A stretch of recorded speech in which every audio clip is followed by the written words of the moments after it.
పిల్లలకి భూమి డాన్స్ అకాడమీలో డాన్స్ నేర్పిస్తూ ఉంటుంది. అయితే గగన్ ఒక రూమ్ లో కూర్చొని తన వర్క్ చూసుకుంటూ ఉంటాడు. భూమి ఆ పిల్లలకి డాన్స్ నేర్పించడం చూసి చాలా ఆనందపడుతూ ఉంటాడు. ఎందుకంటే భూమి అంత అందంగా ఉంటదన్నమాట. అయితే ఇంతలోగా ఉదయ్ వస్తాడు. ఉదయ్ వచ్చి భూమితో ఇలా మాట్లాడతాడు. నేను నిన్ను పెళ్లి చేసుకునే ముందు వరకు సూర్యుడి చుట్టూ భూమి ఎలా తిరుగుతుందో నేను కూడా నీ చుట్టూ అలానే తిరుగుతాను అంటూ చెప్తూ ఉంటాడు. అప్పుడు భూమి అంటుంది, ఈ సమయంలో ఇలా మాట్లాడడం తప్పు.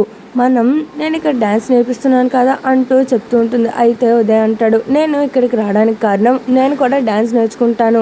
మీ నాన్న దగ్గర నేను పర్మిషన్ తీసుకున్నాను. ఇదిగో అపాయింట్మెంట్ లెటర్ అనుకొని లెటర్ ఇస్తాడు. అయితే భూమి అది తీసుకొని చెప్తుంది, ఇక్కడ చెప్పడానికి మీరో నేనో కాదు, ఆయన కూడా చెప్పాలి అంటూ చెప్తూ ఉంటుంది భూమి. అప్పుడు ఉదయ్ గగన్ దగ్గరికి వెళ్ళి అపాయింట్మెంట్ లెటర్ దగ్గర తీసుకుని వెళ్ళి నేను ఇక్కడ డాన్స్ నేర్చుకోవాలనుకుంటున్నాను అని చెప్తూ ఉంటాడు. అప్పుడు గగన్ ఆ లెటర్ చూసి చించి తన మొహం మీద పాడేస్తారు. అయితే ఉదయ్ చాలా షాక్ అవుతాడు. రానున్న ఎపిసోడ్లో ఏం జరుగుతుందో మన ఛానల్లో చూద్దాం. మీకు ఈ వీడియో నచ్చినట్టయితే like share subscribe my channel.